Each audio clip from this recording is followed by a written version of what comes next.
Bonjour et bienvenue sur Croisée des chemins, je suis Rosa. Commençons dès à présent le point info du jour. Lors de son discours à l'occasion du Memorial Day dans le Delaware, M. Biden a lancé un avertissement aux dirigeants de la Chine et de la Russie, affirmant que les violations des droits de l'homme ne seront pas tolérées. Biden a dit qu'il avait déjà parlé aux dirigeants chinois des violations des droits de l'homme et qu'il en parlerait aussi au président russe. Il a dit, je cite, que je rencontrerai le président Poutine dans quelques semaines à Genève pour lui dire clairement que nous ne resterons pas là sans rien faire et que nous ne le laisserons pas abuser de ses droits. Les deux hommes devraient se rencontrer le 16 juin à Genève. Un rapport de Human Rights Watch en 2020 sur la Russie a constaté plusieurs violations des droits de l'homme. Il note que la situation des droits de l'homme a continué à se détériorer en 2019, citant la torture, les traitements dégradants, la répression de la protestation électorale et le manque de liberté d'expression. Il note également la persécution continue de la liberté religieuse et la répression des défenseurs des droits de l'homme et des défenseurs de l'environnement. Nous passons à présent au conflit sur la colline du Capitole. Le plan d'infrastructure est toujours au cœur d'un bras de fer. Les républicains du Sénat et l'administration de M. Biden sont toujours séparés par des centaines de millions de dollars. La sénatrice Capito espère un accord sur les infrastructures. Capito dirige un groupe de 6 républicains du Sénat qui ont été en contact régulier avec la Maison-Blanche. Son camp a proposé la semaine dernière 928 milliards de dollars pour améliorer les routes, les ponts et autres projets d'infrastructures traditionnelles. Une grande partie du financement proviendrait des réaffectations de fonds destinés à d'autres programmes. La dernière offre de l'administration Biden dans le cadre des renégociations porte à 1,7 billion de dollars et comprendrait des projets tels que les soins à domicile pour les personnes âgées.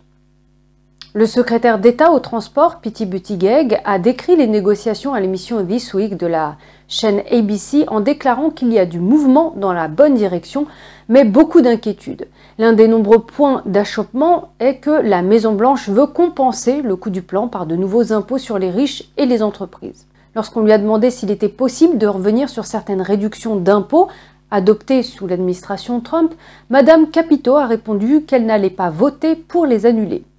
Elle a également tenu la ligne contre le financement de projets qui vont au-delà de l'infrastructure physique. Les discussions devraient se poursuivre même si le Congrès est en pause. Le Sénat reprendra ses travaux le 7 juin.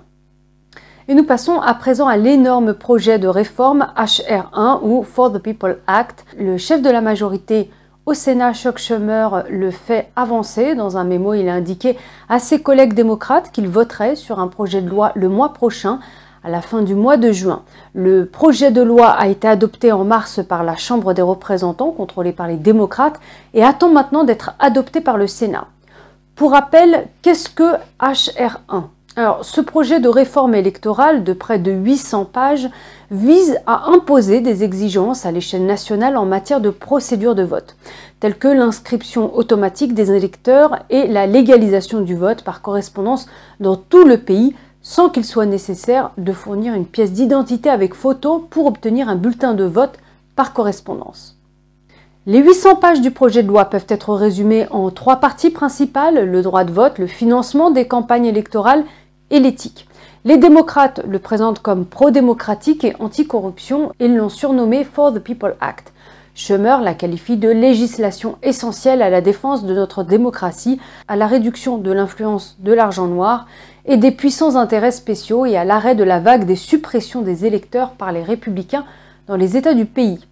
Le chef de la minorité de la Chambre des représentants, Kevin McCarthy, de son côté, a répliqué en qualifiant ce projet de loi pour les politiciens. Et en avril, le républicain sénateur Ted Cruz a qualifié le projet de loi de Corrupt Politician Act et a juré de l'arrêter. S'exprimant lors d'un événement en ligne, le sénateur Ted Cruz a attaqué le projet de réforme du vote soutenu par les démocrates en déclarant à l'époque, je cite, « Ce projet n'est en aucun cas conçu pour façonner une réforme visant à réduire la fraude électorale.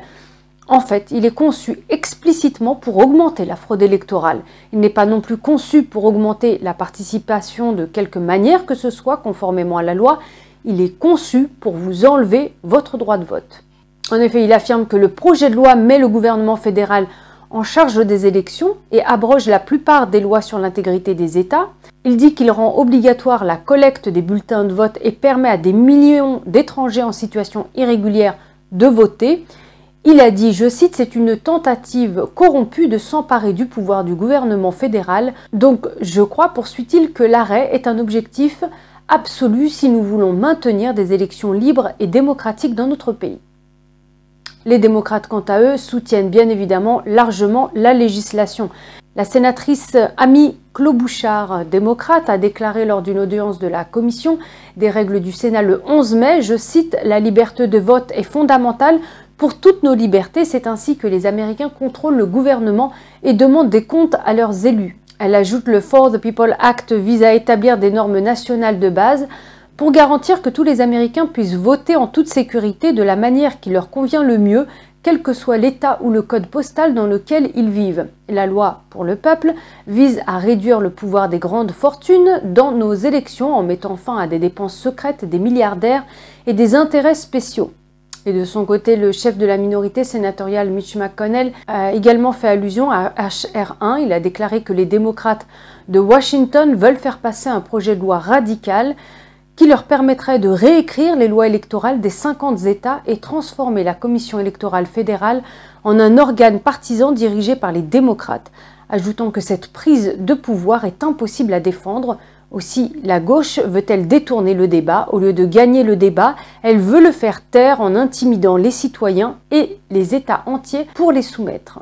Les commentaires de McConnell ont été formulés dans une longue déclaration publiée à l'intention des entreprises qui se sont rangées du côté de la Major League Baseball contre les réformes électorales de la Géorgie.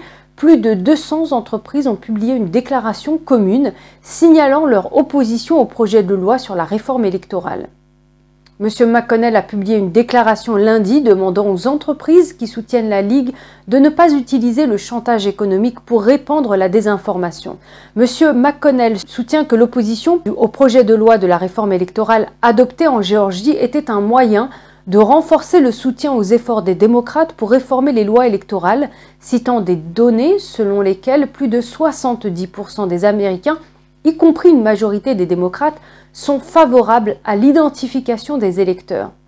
Avec l'agitation actuelle autour de l'obligation de présenter une carte d'identité avec photo lors des élections, quelle est la position des Américains sur la question? Un récent sondage a révélé que plus de la moitié, près des 3/4 des Américains, sont d'accord pour que les électeurs présentent une pièce d'identité avec photo avant d'être autorisés à voter. En effet, selon le sondage de l'Associated Press, 72% des Américains participant à l'enquête sont favorables à l'obligation de présenter une pièce d'identité avec photo pour voter. 13% y sont opposés et 14% ne sont ni favorables ni opposés. L'inscription automatique des électeurs et l'inscription le jour même font toutes les deux parties du HR1. Bien qu'il ait été adopté par la Chambre des représentants, contrôlée par les démocrates, son sort au Sénat est encore incertain, car ils doivent recevoir au moins 60 voix de soutien dans la Chambre haute, divisée en deux parties égales, pour éviter l'obstruction. De son côté, bien évidemment, Joe Biden a déclaré qu'il signerait le projet de loi s'il arrivait sur son bureau. Schumer prévoit également de soumettre d'autres textes de loi au vote, notamment la loi sur l'équité des salaires, qui demanderait au ministère du Travail d'étudier les disparités salariales entre les hommes et les femmes et de mettre les informations sur ces disparités à la disposition du public. Voilà, Croisée des chemins, c'est fini pour aujourd'hui. Merci de votre présence et de votre écoute. Prenez soin de vous, je vous dis à très bientôt. Au revoir.